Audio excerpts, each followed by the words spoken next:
Assalamualaikum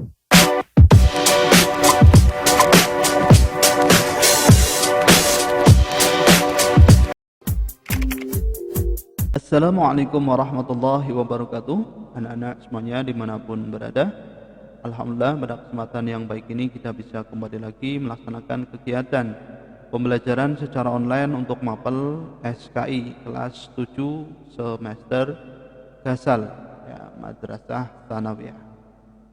Kali ini kita akan meneruskan pembahasan kita bab yang pertama, yaitu Nabi Muhammad SAW sebagai rahmat bagi seluruh alam semesta. Kali ini kita masuk ke pertemuan yang kedua, yaitu dakwah Nabi Muhammad SAW di Mekah. Baik, kita langsung masuk ke materi.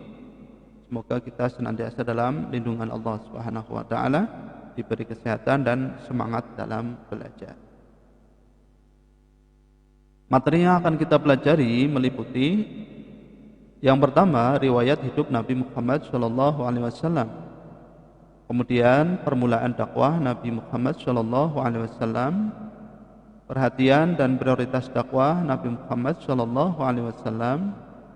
Kemudian tantangan dakwah Nabi Muhammad SAW, dan juga kunci keberhasilan Nabi Muhammad SAW dalam dakwah di Mekah. Materi ini merupakan materi yang sangat penting ya, makanya kalian ikuti dari awal sampai akhir. Dakwah Nabi Muhammad SAW di Mekah. Kalian perhatikan, silahkan kalian cermati dulu gambar berikut ini ya.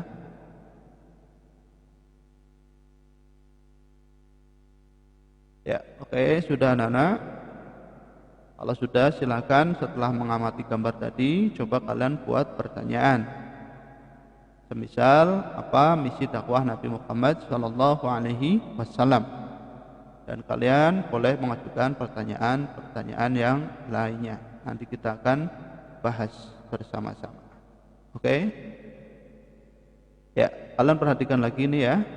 Silsilah Nabi Muhammad SAW sangat jelas dari keturunan pemuka dan pemimpin suku Quraisy.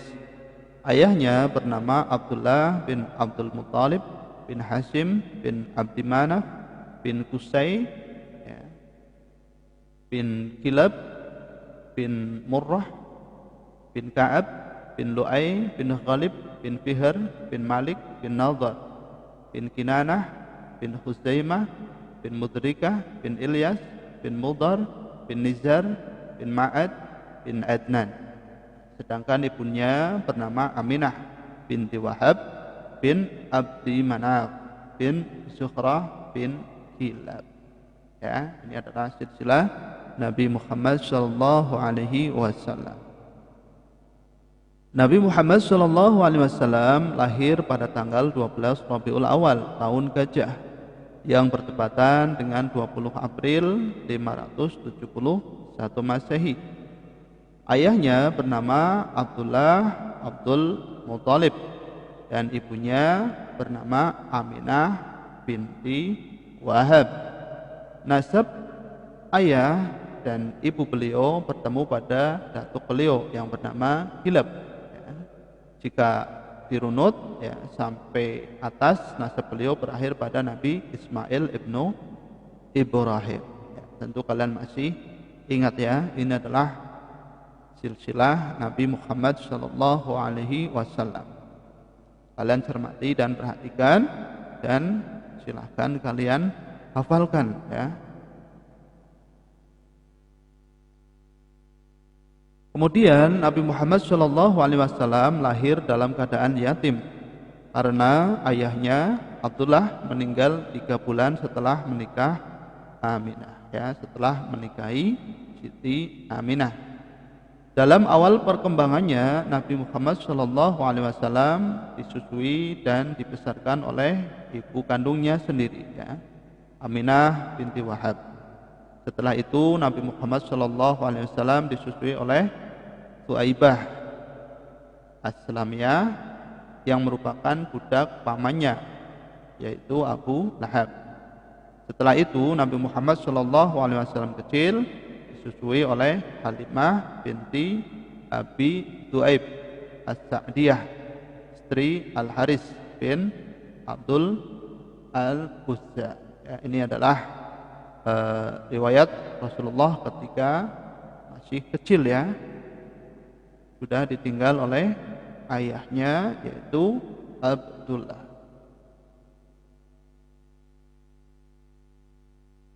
Pada usia kurang dari 6 tahun terjadi peristiwa pembelahan dada Nabi Muhammad SAW untuk mengeluarkan bagian syaitan dari dirinya ya oleh malaikat Jibril, dan kejadian itu disampaikan pada ibunya. Kemudian ketika Nabi Muhammad SAW berusia 6 tahun, ibunya tercinta Aminah binti Wahab meninggal dunia. Ya, jadi Rasulullah SAW sudah yatim piatu pada usia 6 tahun. Sepeninggal ibunya, menurut Syihab, Nabi Muhammad SAW kecil diantarkan oleh Ummu Aiman ya, kepada kakeknya Abdul Muthalib. Sejak itu Nabi Muhammad SAW di bawah pengawasan dan asuhan Abdul Muthalib. Abdul Muthalib sangat menyayangi Nabi Muhammad SAW melebihi anak-anaknya sendiri. Namun 2 tahun setelah itu Abdul Muthalib wafat karena sudah usia lanjut. Saat itu usia Nabi Muhammad SAW 8 tahun. Tanggung jawab selanjutnya beralih kepada pamannya yaitu Abu Thalib. Ya, jadi setelah Rasulullah diasuh oleh kakeknya selama 2 tahun, kemudian diasuh oleh pamannya yaitu Abu Thalib. Dalam usia muda, Nabi Muhammad SAW hidup sebagai penggembala kambing keluarganya dan kambing penduduk Mekah. Menurut Al-Khudari mengatakan bahwa ketika Nabi Muhammad SAW berusia 12 tahun, beliau bersama pamannya Abu Thalib melakukan perjalanan ke Syam untuk berdagang bersama rombongan kafilah para saudagar dari Mekah. Setibanya di Basrah, diawasi oleh seorang pendeta yang dikenal dengan Buhairah. Buhairah menemui mereka layaknya menyambut tamu. Setelah itu ia menjelaskan kepada Abu Thalib bahwa anak ini akan menjadi utusan Allah Subhanahu wa taala. Oke, bisa dipahami ya anak-anak ya? Kita lanjutkan.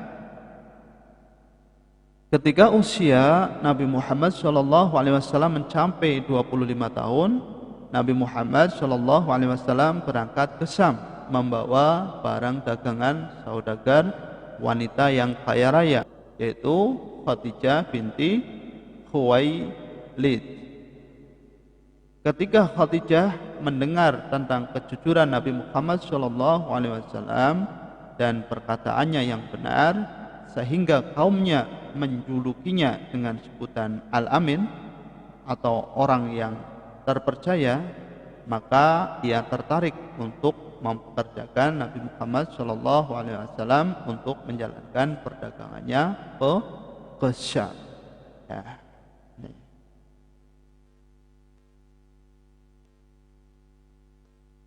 Nah, kemudian setelah mendengar langsung cerita kelebihan yang ada pada diri Nabi Muhammad SAW, mulai dari sifat, sikap, tutur kata hingga kesaksiannya dari banyak pihak mengenai kejujuran dan keutamaan yang ada pada diri Nabi Muhammad SAW, maka kemudian Khadijah melamar Nabi Muhammad SAW.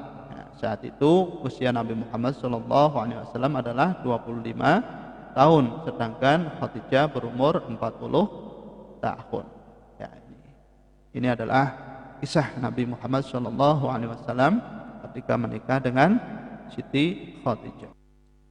Dari perkawinannya dengan Khadijah, Nabi Muhammad SAW dikaruniai beberapa anak, yaitu Qasim, Abdullah, Zainab, Ruqayyah, Ummu Kulsum dan juga Fatimah. Nabi Muhammad SAW hidup bersama Khadijah selama 25 tahun dan tidak pernah menikah dengan perempuan lain selama Khadijah masih hidup.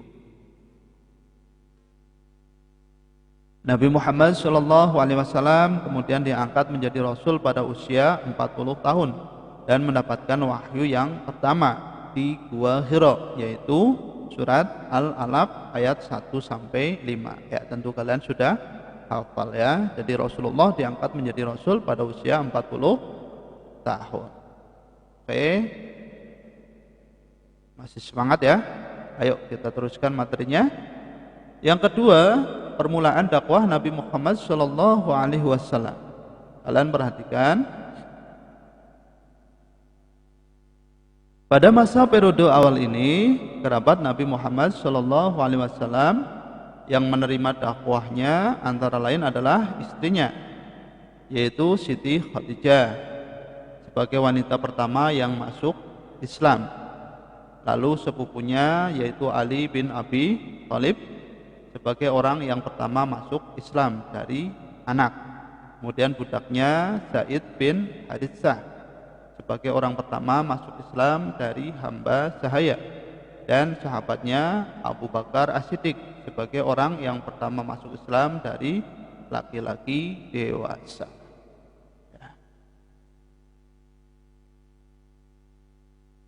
Setelah melakukan dakwah secara sembunyi-sembunyi selama 3 tahun, kemudian Rasulullah SAW mendapatkan perintah untuk melakukan dakwah secara terang-terangan. Ya, perintah ini terdapat dalam Al-Quran surat Al-Hijr ayat 94.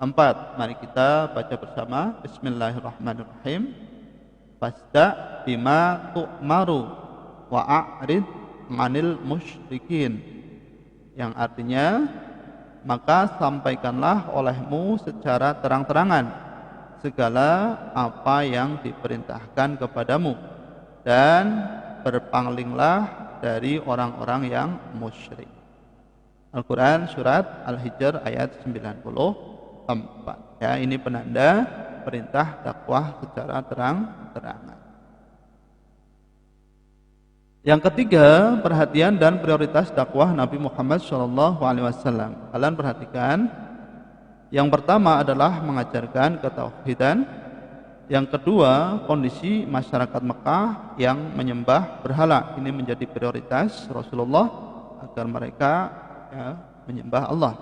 Kemudian memberi kabar tentang hari pembalasan, merubah perilaku masyarakat jahiliyah, mengangkat dan melindungi hak asasi manusia.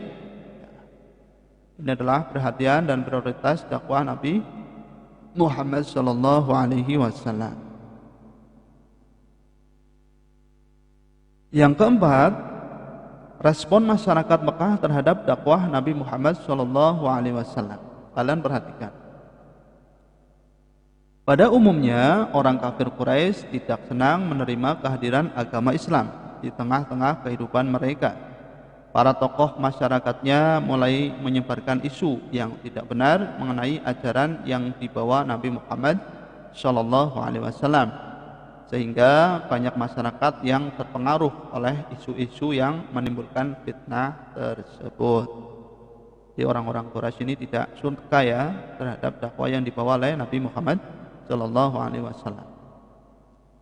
Salah seorang tokoh masyarakat Quraisy yang selalu menghalangi gerakan dakwah Nabi Muhammad SAW adalah Abu Lahab. Dia mulai menghasut masyarakat Arab Quraisy supaya membenci Nabi Muhammad SAW dan Islam. Bahkan Abu Thalib, paman Nabi yang memelihara dan mengasuhnya sejak kecil, juga dihasut untuk melarang Nabi Muhammad SAW agar tidak menyebarkan ajaran Islam.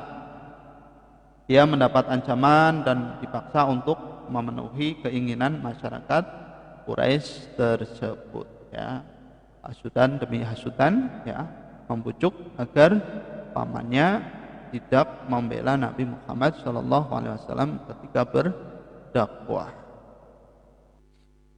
Mereka yang tidak senang dengan ajakan Nabi Muhammad SAW terus berusaha mengganggu dan merintangi dakwah Nabi Muhammad SAW dengan berbagai cara, termasuk penyiksaan dan pembunuhan. Di antara sahabat Nabi Muhammad SAW yang mendapatkan siksaan dari orang kafir Quraisy adalah Bilal bin Rabah, Yasir, Amir bin Yasir, dan lain sebagainya. Ya, masih banyak lagi sahabat Rasul yang mendapatkan siksaan. Adapun beberapa faktor yang menyebabkan mereka menolak keras ajaran Nabi Muhammad SAW adalah yang pertama karena ketakutan kehilangan kekuasaan, kemudian hilangnya status sosial dan hilangnya perdagangan patung. Ya, karena Rasulullah SAW itu melarang ya akan adanya penyembahan terhadap berhala. Oke, selanjutnya yang kelima adalah tantangan dakwah Nabi Muhammad SAW. Kalian perhatikan. Yang pertama adanya penghinaan, ancaman dan siksaan terhadap Rasulullah SAW. Kemudian penghinaan, ancaman dan siksaan terhadap pengikut Rasulullah SAW. Kemudian bujukan harta, kedudukan dan wanita. Kemudian membujuk Nabi untuk bertukar sesembahan, membujuk dan menghasut Abu Talib, kemudian menghasut masyarakat Mekah, kemudian pengasingan dan pemboikotan Bani Hashim dan Bani Muthalib, kemudian mempengaruhi pimpinan negara-negara tetangga untuk menolak kehadiran orang Islam. Ya, ini adalah tantangan dakwah Nabi Muhammad SAW. Sungguh amat berat terasa ya, tapi Rasulullah menjalankan dengan tabah, ikhlas dan sabar. Kemudian yang keenam adalah kunci keberhasilan Nabi Muhammad SAW dalam dakwah di Mekah. Nah, ini keberhasilan tersebut tidak lepas dari karakter yang dimiliki oleh Nabi Muhammad SAW, yaitu sabar, kegigihan dalam dan keuletannya dalam berdakwah, kemudian berakidah yang benar dan kuat, kemudian akhlak terpuji dan menjauhi kemungkaran, kemudian kesetaraan derajat. Ini adalah yang menyebabkan suksesnya dakwah Rasulullah SAW di Mekah. Sampai di sini bisa dipahami anak-anak? Baik ya, kita sudah mempelajari dari awal sampai akhir dakwah Rasulullah di Mekah.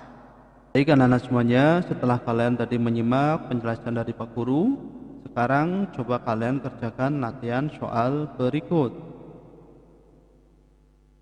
Yang pertama, jelaskan secara singkat silsilah Nabi Muhammad SAW. Yang kedua, sebutkan orang-orang yang pertama kali masuk Islam. Yang ketiga, sebutkan wahyu yang pertama kali diturunkan oleh Allah Subhanahu wa taala kepada Nabi Muhammad SAW. Yang keempat, sebutkan 3 tantangan dakwah Nabi Muhammad SAW di Mekah. Kemudian yang kelima adalah apa saja kunci sukses Rasulullah SAW dalam berdakwah di Mekah. Oke, silahkan kalian kerjakan ya. Oke. Baik anak-anak, terima kasih ya kalian sudah menyimak pembelajaran hari ini dari awal sampai akhir. Semoga apa yang Pak Guru sampaikan bisa kalian pahami ya. Tetap semangat dalam belajar. Insyaallah kita lanjutkan pada pertemuan yang akan datang. Sekian dan terima kasih. Kurang lebihnya minta maaf. Assalamualaikum warahmatullahi wabarakatuh.